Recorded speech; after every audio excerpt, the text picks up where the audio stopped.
E se o maior traidor da história foi, na verdade, um herói incompreendido? Nos próximos minutos, faremos algo que a história tentou impedir por quase 2000 anos. Primeiro, vamos revisitar as pistas escondidas nos evangelhos que todo mundo conhece. Depois, vamos desenterrar um texto proibido, encontrado no deserto, que conta uma versão chocante dos fatos. E no final, você será o júri, em um julgamento que pode mudar tudo o que você sabe sobre uma das histórias mais importantes da humanidade. Na história da humanidade, poucos nomes carregam o peso da infâmia como Judas Iscariotes. Sua história, contada há 60 gerações, tornou-se o arquétipo da traição. O beijo que selou o destino. As 30 moedas de prata que se tornaram o preço da perfídia. Faça o que tiver que fazer. Mas seja breve. Mas a história, como sabemos, é frequentemente escrita pelos vencedores. E se, em meio aos textos que formaram a base da fé ocidental, uma outra história foi deliberadamente silenciada? Uma narrativa tão explosiva que, se fosse verdade, não apenas absolveria o maior traidor de todos os tempos, mas nos forçaria a questionar tudo o que pensamos saber sobre a missão de Jesus Cristo. Hoje, não vamos apenas recontar uma história. Vamos desenterrar um evangelho perdido e conduzir o julgamento que a história nunca permitiu. Para entender a heresia, primeiro precisamos dominar a ortodoxia. A imagem de Judas não nasceu pronta. Ela foi meticulosamente esculpida ao longo de quase um século, em um processo que revela tanto sobre a teologia que se formava, quanto sobre o próprio Judas. Nossa primeira testemunha é o Evangelho de Marcos, escrito por volta do ano 70. Como o mais antigo, Marcos é surpreendentemente contido. Ele nos diz que Judas, um dos 12, entregou Jesus. Ponto. Não há menção a dinheiro, a ganância ou a qualquer motivação específica. É um ato apresentado de forma fria, quase como um fato histórico inevitável. A questão que fica é: por quê? Marcos não responde. 10 a 20 anos depois, por volta do ano 80 ou 90, surge o Evangelho de Mateus. E é aqui que a motivação ganha um nome: ganância. Mateus introduz o detalhe icônico das 30 moedas de prata. Este não é um número aleatório. Para o público judeu de Mateus, ele evocaria passagens do Antigo Testamento, como o livro de Zacarias e o preço de um escravo. A mensagem era clara: Jesus foi vendido pelo valor mais baixo, o que tornava a traição de Judas não apenas um ato de deslealdade, mas de profundo desprezo. Na mesma época, o Evangelho de Lucas oferece uma explicação diferente, mais cósmica. Lucas escreve que Satanás entrou em Judas. A agência é removida de Judas. Ele deixa de ser apenas um homem fraco e ganancioso para se tornar o recipiente do mal encarnado. Essa adição foi teologicamente crucial para a igreja primitiva. Ela enquadrava a paixão de Cristo não como um mero conflito político, mas como o clímax de uma guerra espiritual entre Deus e o diabo. Judas era o portal pelo qual o mal agiu na terra. E, finalmente, no final do século I, o Evangelho de João nos dá a versão mais hostil. João estabelece Judas como um ladrão desde o início, alguém que já estava corrompido. Mas ele também nos deixa a pista mais ambígua. Na última ceia, após identificar o traidor, Jesus diz: Faça o que tiver que fazer. Mas seja breve. Por séculos, essa frase foi interpretada como a resignação de Jesus ao seu destino. Mas uma pergunta incômoda permanece: por que os guardas do templo, que operavam sob o poder de Roma, precisariam de um traidor para identificar um homem que pregava abertamente para multidões em Jerusalém? não seria difícil encontrá-lo? A menos, claro, que o ato de entregar Jesus tivesse um significado muito mais profundo do que simplesmente apontar um dedo. Por 1700 anos, essa foi a única história.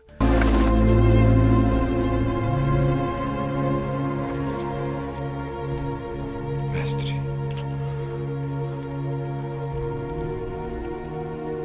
Com um beijo traz o Filho do Homem?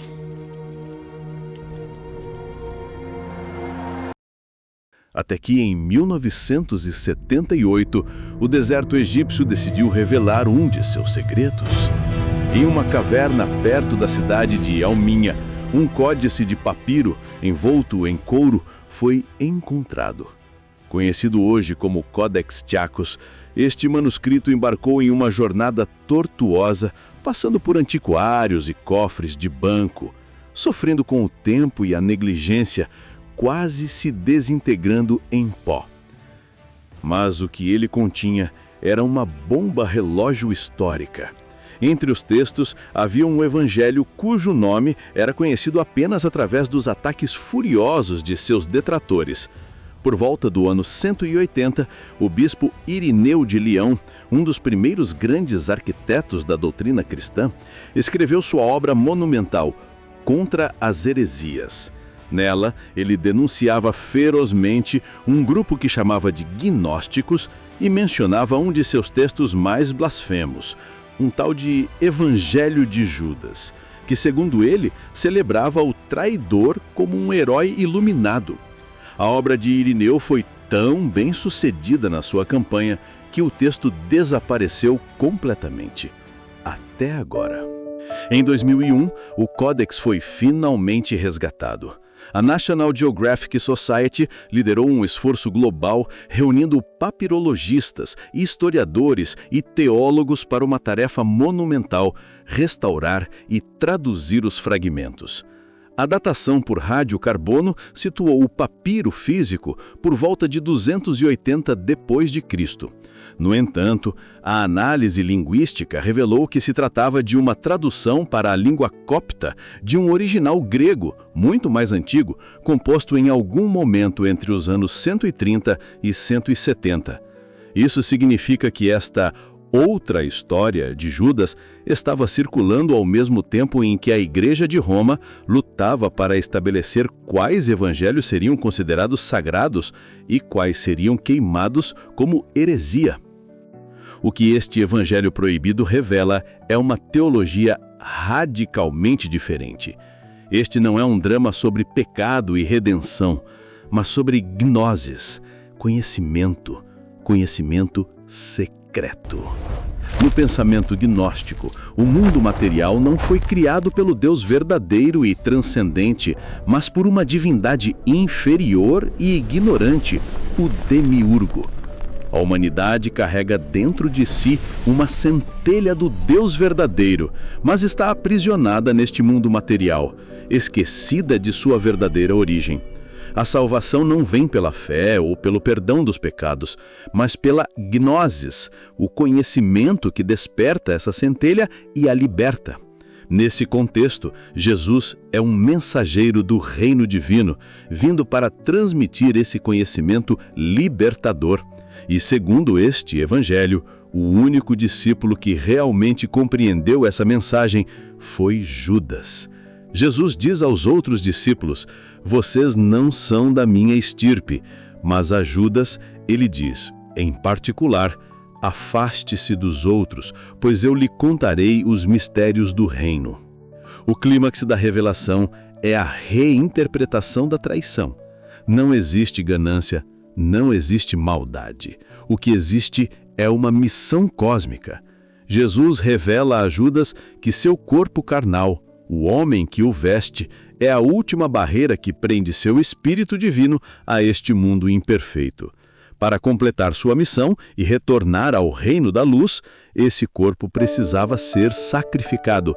E ele encarrega seu discípulo mais confiável com essa tarefa, terrível e necessária. A frase que muda tudo está lá, explícita no papiro. Você superará todos, diz Jesus a Judas, pois você sacrificará o homem que me veste. O beijo no Getsêmani não foi um sinal para os guardas, mas talvez um ritual de transferência, o ato final de um pacto entre maestro e discípulo. Judas não traiu Jesus, ele o libertou. O Evangelho de Judas não nos pede para acreditar em uma nova verdade, mas nos força a reconhecer que a verdade nunca foi única. Ele é uma janela para um tempo em que o cristianismo era um turbilhão de ideias, em que a história de Jesus podia ser contada como um drama de sacrifício ou como um épico de iluminação. A descoberta deste texto não absolve o Judas da tradição, mas prova que o Judas da heresia existiu. Ele nos mostra que a história é moldada por aqueles que têm o poder de contá-la.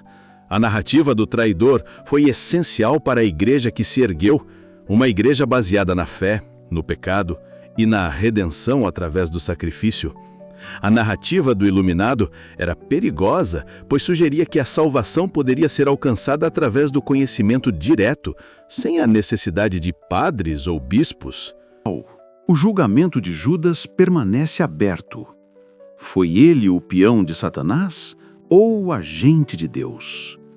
O mais vil dos traidores ou o mais corajoso dos discípulos que aceitou a infâmia eterna para cumprir uma ordem sagrada? A resposta, talvez, dependa menos dos textos antigos e mais do tipo de universo que escolhemos enxergar. Deixe seu comentário. Afinal, você é o juiz dessa história.